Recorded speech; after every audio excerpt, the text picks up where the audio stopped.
Baik, bismillahirrahmanirrahim. Assalamualaikum warahmatullahi wabarakatuh. Alhamdulillah, dengan izin Allah kita dapat bertemu pada live kali ini.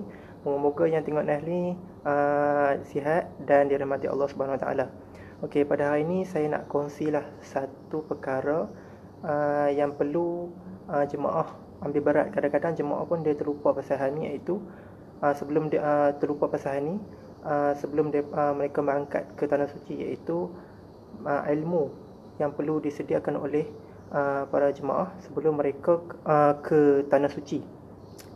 Perkara yang saya nak cerita pada ni ada kaitan dengan satu kisah, iaitu kisah daripada Ustaz Don sendiri, di mana masa tu Ustaz Don dia jadi seorang mutawif dan ada jemaah under dia. Di mana masa tu dia ada di Bukit Sofa. Masa dia ada kat Bukit Sofa tu, ada jemaah tanya dia ni, cakap dengan tanya dia lah, Ustaz, ni bukit apa Ustaz? Macam Ustaz Don dia rasa diri dia, pakcik ni macam nak uji aku kan, dia kata, ni bukit Sofa pakcik. Ustaz Don jawab balik lah. Lepas tu pakcik tu kata balik, kiranya saya dah cukup 7 lah Ustaz. Lepas tu Ustaz Don macam pelik, pakcik ni macam pelik pakcik. Dia kata macam pelik pakcik ni, kata.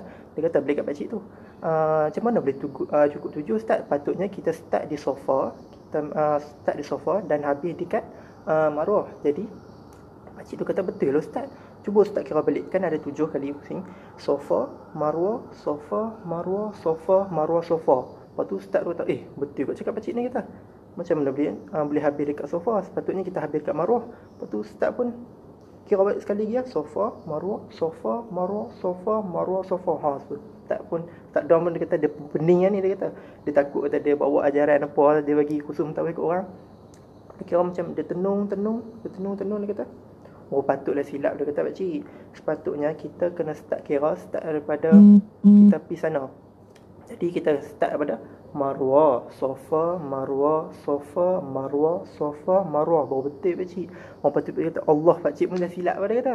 Pakcik silap kata. Pakcik kena tambah lagi 1 sebab 6 pakcik tak yakin. Kiranya tambah last kali habis dekat Marwah.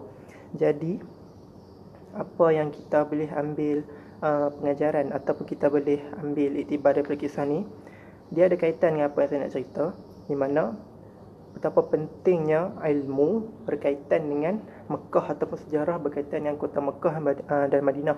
Sebab apa? Sebab setiap yang pertama dia berkait dengan 2 benda, iaitu berkaitan dengan kita punya amal ibadah dan berkaitan kita punya feel untuk kita nak buat amal ibadah tu. Yang pertama saya nak cakap pasal berkaitan dengan ibadah kita. Kalau kita tengok balik situ, semua amal ibadah kita ni berkaitan dengan umrah dengan haji ni, semua ni berkaitan dengan tempat. Sebagai contoh, kita nak bermalam dekat mana? Bermalam di Musdalifah. Kita nak melontak dekat mana? Melontak dekat Mina. Kalau contoh dia tak tahu lah tempat untuk melontak, dan melontak tempat lain, jadi amal ibadah dia takkan terima lah dari Allah. Dan proses lontak tu pula, kita nak lontak, kan ada 3 tempat lontak. Jadi nak melontak dia macam mana pula? Proses ada Jamratul Wusta, Jamratul Aqabah dengan Jamratul Sughra. Urutan kita nak lontak tu pun kita kena tahu juga. Dia berkaitan dengan tempat juga. Contoh lain, kalau kita nak kalau contoh kita nak Allahumma salli ala Muhammad, kita nak mabit dekat mana pula? Tadi malam tadi kita mabit di Musdalifah. Yang lain, kalau kita nak tawaf dekat mana pula? Tawaf dekat sekeliling Kaabah. Kalau kita tengok dekat sini balik, semua ni berkaitan dengan tempat. Memang para jemaah ni dia kena ambil pedulilah pasal ni, sebab segala ibadah kita berkaitan dengan haji, dengan umrah, semuanya berkait rapat dengan tempat. Kalau contoh kita tak ambil berat pasal ni, kadang-kadang kita tak ambil kisah. Contoh kalau cara kita nak melontak, kadang-kadang dekat tempat melontak tu, kadang-kadang kita tengok ada jemaah kadang-kadang dia baling kasut, kadang-kadang itu sebabkan dia tak ada ilmu lah. Kadang-kadang dia tak ada ilmu kaitan dengan cara nak lontak tu, jadi dia akan jadi efek lah. Kalau kita nak buat satu benda ni, kita kena buat dasarkan apa yang Nabi ajak. Jadi yang pertama saya cerita pasal dia berkaitan dengan amal ibadah. Yang kedua, dia berkaitan dengan feel kita nak buat amal ibadah tersebut. Feel dalam kita nak melakukan amal ibadah. Sebab apa?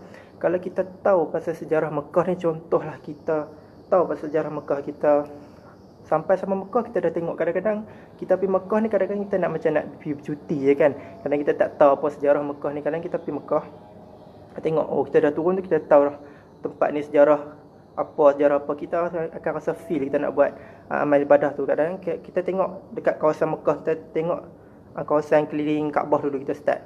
Kadang-kadang kalau kita tahu bentuk Kaabah tu sendiri, kalau kita tahu sejarah Kaabah ni dibina oleh siapa? Dibina oleh Nabi Ibrahim dengan Nabi Ismail. Kita tahu Nabi Ibrahim, Nabi Ismail, kalau kita tahu sejarah ni, kita rasa macam, oh inilah pengorbanan para nabi lah dalam nak bina Kaabah tu.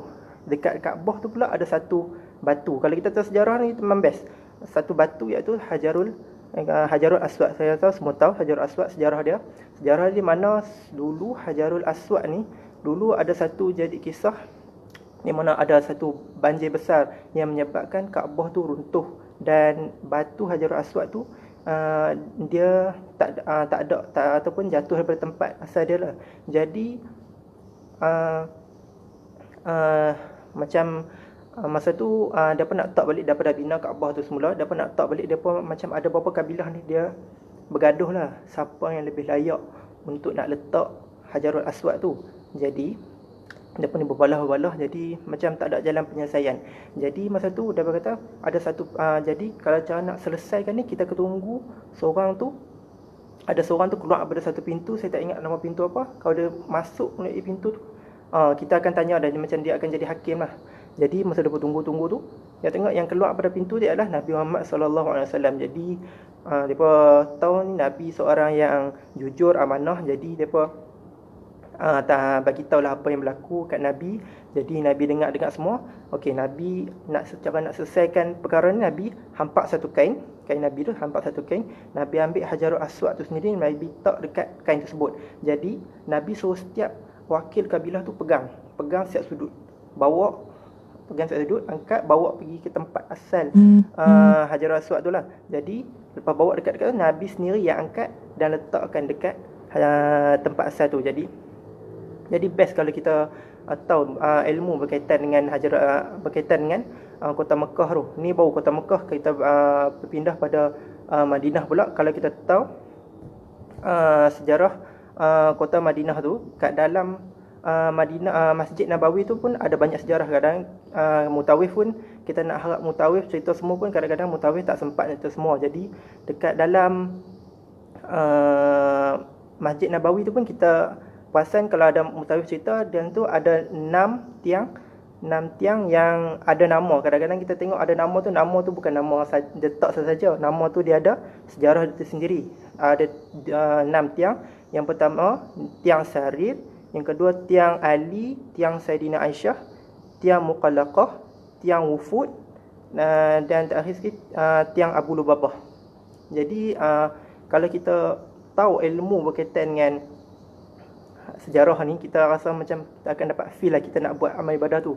Contoh macam tiang yang pertama, tiang Sarir, ada sejarah dia. Yang pertama tiang Sarir. Tiang Sarir ada tiang di mana tempat Nabi berehat, ataupun ada satu tempat kat situ, tempat Nabi berehat dekat situ, dan tempat Saidina Aisyah dia sikat nama Nabi.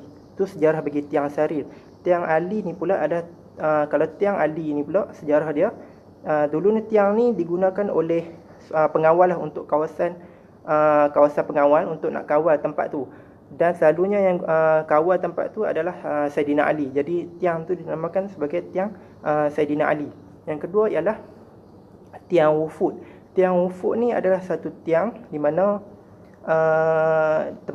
tempat untuk Nabi nak sambut tetamu yang datang daripada luar negara lah, datang untuk melawat kota Mekah ataupun kota Madinah. Jadi yang melawat kota Madinah. Jadi tempat tiang Wufud ni adalah tempat untuk Nabi sambut tetamu yang datang daripada luar negara lah. Yang kedua yang ketiga ialah tiang Saidina Aisyah. Tiang ni adalah tiang, saya boleh katakan tiang yang paling istimewa lah, ataupun paling hebat lah kata.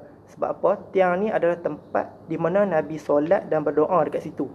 Nabi selalu solat tahajud, Nabi selalu berdoa dekat situ.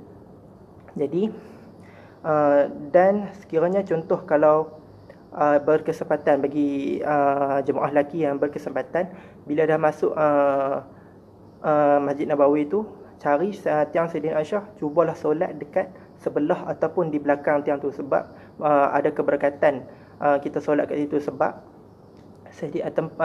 tiang tu juga ada favorite tempat solat Saidina Abu Bakar dengan Saidina Umar. Okey, tiang yang seterusnya ialah tiang Abu Lubabah ataupun disebut sebagai tiang taubat.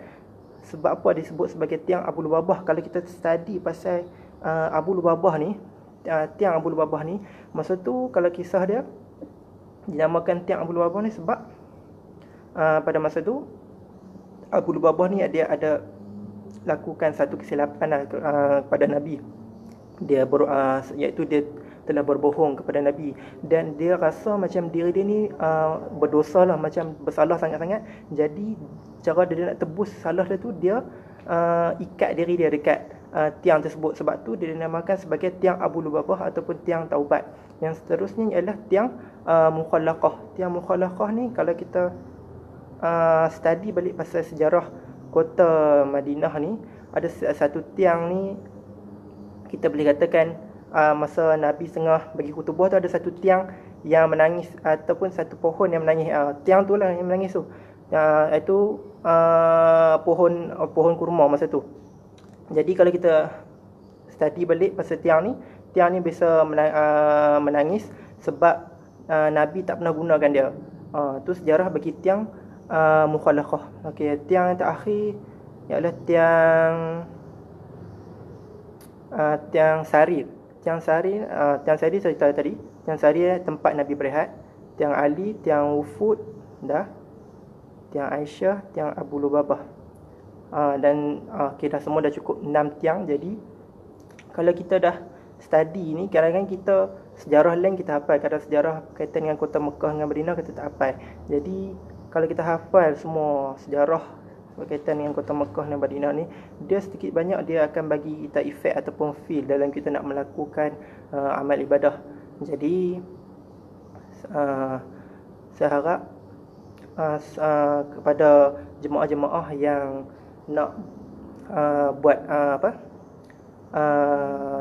buat ibadat berkaitan dengan haji dengan umrah ni, kita study dulu berkaitan ni. Sebab apa? Dia akan sikit sebanyak bagi efek kepada kita punya amal ibadah. Kadang-kadang kita nak pergi Mekah ni bukan senang, sebab kita jauh, kadang-kadang kita berkaitan dengan duit. Jadi kalau kita duduk kat Mekah tak apalah kan, kita nak buat amal ibadat semua mudah nak kalau kita duduk sana. Jadi kalau kita duduk kat Malaysia ni, sukar untuk kita nak pergi sana tu. Jadi peluang yang Allah bagi kita nak pergi sana tu, kita buat dengan sehabis mungkin lah. Kadang-kadang kita nak harapkan mutawif nak cerita semua. Kadang-kadang mutawif tak sempat, dia ada banyak kerja dia. Kadang-kadang kita tak sempat nak cerita semua. Jadi benda tu jemaah kena study sendirilah. Kadang-kadang kalau tak faham boleh tanya ustaz. Itulah saja untuk kali ini. Moga apa yang saya sampaikan pada hari ini dapat beri kita pengajaran lah, untuk kita approve lagi dalam sebelum kita nak pergi menunaikan ibadah haji dan umrah. Itu saja pada saya. Assalamualaikum warahmatullahi wabarakatuh.